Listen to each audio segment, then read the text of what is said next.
आहात आपल्या हक्काचं चॅनल, आपली बातमी आपलं चॅनल वन भारत। कल्याण डोंबिवली महानगरपालिकेच्या आरोग्य विभागाच्या कारभाराबाबत आंबेडकरी युवा मोर्चाच्या वतीने प्रश्नचिन्ह उपस्थित करण्यात आले असून रुक्मिणीबाई रुग्णालयात वापरली जाणारी एक्स-रे मशीनची वैधता 2021 साली संपली असताना देखील अद्यापही एक्स-रे मशीन वापरून रुग्णांच्या जीवाशी खेळण्याचा प्रकार सुरू असल्याचा आरोप आंबेडकरी युवा मोर्चाने केला आहे। तसेच कल्याण येथील श्वान लसीकरण व निर्बीजीकरण केंद्रात मोठ्या प्रमाणावर भ्रष्टाचार झाला असल्याचा आरोप देखील आंबेडकरी युवा मोर्चाचे मार्गदर्शक डॉक्टर प्रशांत दिंगळे यांनी केला आहे। यावेळी अध्यक्ष विनोद भालेराव, प्रदीप सोनवणे आदी पदाधिकारी कार्यकर्ते उपस्थित होते। ॲक्च्युली आम्हाला ज्यावेळेस कळालं की रुक्मिणीबाई इस्पितळामध्ये जे कल्याण डोंबिवली कॉर्पोरेशन ऑपरेट करत आहे, या इस्पितळामध्ये आम्ही ज्यावेळेस व्हिजिट करायला गेलो, रुग्णांचे बरेच हाल होत आहेत, त्यासाठी आम्ही तिथल्या एमओनला भेटायला गेलो होतो। तर भेटीच्या वेळेस ज्या चर्चा झाल्या आणि त्या चर्चेच्या वेळेस आम्ही ही सांगितलं की बाबा इथे जे गरीब रुग्ण येतात त्यांना तुम्ही जेनेरिक औषधं न देता तुम्ही त्यांना बाजूला मेडिकल स्टोर्समध्ये प्रायव्हेटमध्ये पाठवतात, तर तुमचं काही त्यांच्यासोबत काही लागेबांधे आहेत का, ह्याच्यावर चर्चा होती आमची चालू। त्यानंतर प्रसूतीचे जे प्रॉब्लेम्स आहेत त्याच्यावर आमची चर्चा झाली, हॉस्पिटल क्लिनलीनेसवर चर्चा झाली आणि बोलता बोलता एमओ साहेबांनी आमच्यात जी चर्चा झाली त्याच्यातून हा विषय बाहेर आला की एक्स-रे मशीन जी आहे ती एक्सपायर्ड झालेली आहे।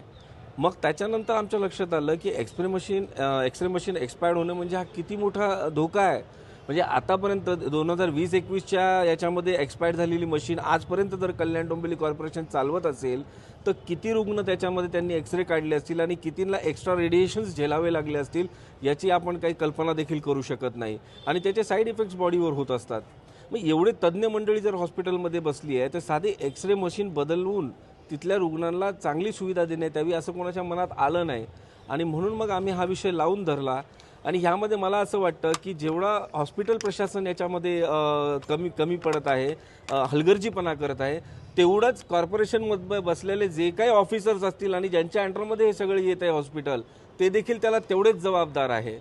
कारण इथे असं झालेलं आहे की प्रत्येकजण हा आपल्या मजेमध्ये आहे, प्रत्येकजण आपल्या आपल्या गोष्टीमध्ये रमलेला आहे। तुम्ही काय तक्रार केलेली आहे का आणि ती मशीन चेंज करण्याबाबत तुम्ही काय सूचना दिली? आम्ही परवाच्या दिवशी या ठिकाणी येऊन इथले जे अधिकारी आहेत ज्यांच्या अंडरमध्ये येत आहे ते हॉस्पिटल, आम्ही ते बोरकर साहेब त्यांना आम्ही भेटलो आणि त्यांच्या कानावरी बातमी टाकली। तर त्याची आम्ही जे सांगतोय ते खरं आहे का खोटं हे जाणून घेण्यासाठी त्यांनी आमच्या समोर फोन केला आणि फोन करून त्यांनाही तीच माहिती मिळाली की एक्स-रे मशीन डेड झालेली आहे गेल्या अनेक वर्षापासून। त्यावेळेस तिथे मी बोरकर साहेबांना म्हटलं की मी बाहेर प्रेसकडे जेव्हा जाईल तेव्हा तुमचंही हे स्टेटमेंट मी देणार आहे की तुम्ही पण ते मान्य केलेलं आहे आणि त्यांनी सांगितलं की हो तुम्ही सांगू शकतात, मी मान्य केलेलं आहे म्हणून याची पुष्टी केलेली आहे। श्वानांच्या विषयाला घेऊन आम्हाला अशी माहिती मिळालेली आहे की या ठिकाणी 2020-21 मध्ये ज्या निविदा निघाल्या त्या निविदा एका संस्थेला देण्यात आल्या, ती संस्था कुठेतरी कमी पडलेली आहे नियमानुसार काम करण्यासाठी। तरी देखील अशा संस्थेला 3.5 कोटी रुपयाचे काहीतरी अंदाजे पैसे त्यांना अदा करण्यात आलेले आहेत। जे काम त्यांनी केलेलं नाही त्या गोष्टीसाठी त्यांना पैसे देण्यात आलेले आहेत। आमची प्रमुख मागणी आहे की हा पैसा जो आहे हा टॅक्सपेयरचा पैसा आहे आणि टॅक्सपेयर आपल्या कष्टाने कमवणारा पैसा आहे। त्यामुळं ताबडतोब त्या संस्थेकडून आणि त्यांच्या फॅक्ट फाइंडिंग कमिटी रिपोर्टने त्यांनी दिलेला आहे या ठिकाणी लिहून की जोपर्यंत परतावा होत नाही तोपर्यंत पुढील कारवाई होऊ नये। पण अजूनही 3.5 कोटी रुपयांचा परतावा झालेला नाही, म्हणजे कल्याण डोंबिवली कॉर्पोरेशनकडे खूप सारा पैसा आलेला आहे फुकट वाटण्यासाठी, जी कामं करत नाही अशा लोकांना वाटण्यासाठी पैसा आलेला आहे असं आमचं मत आहे। आणि या विषयावर जे काही अधिकारी असतील ज्यांनी कोणी हा भ्रष्टाचार केला असेल त्या संबंधितावर तात्काळ कारवाई होईल अशी आम्ही आयुक्तांकडे मागणी करत आहोत। ही मागणी आहे की आम्ही हे जे सगळं प्रकरण आहे, मागे जे काही पत्रव्यवहार झाले असतील त्याच्या पलीकडे जाऊन आता आम्ही आयुक्तांकडे जाणार आहोत आणि त्यांच्याकडे या सगळ्यांवर कारवाई करण्याची आम्ही प्रमुख मागणी करणार आहोत।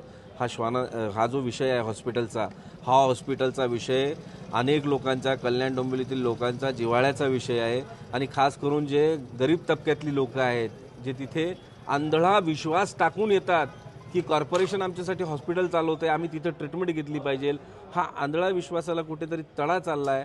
त्यामुळे ह्या लोकांचं संरक्षण करणं, या रुग्णांचं संरक्षण करणं हे आता आपल्या सगळ्यांचं काम आहे आणि म्हणून त्या ठिकाणी जे कोणी संबंधित असतील या सगळ्यांची तडकाफडक यांना सस्पेंड करण्यात यावं अशी मागणी आम्ही आता जस्ट आयुक्तांकडे जाऊन करणार आहोत।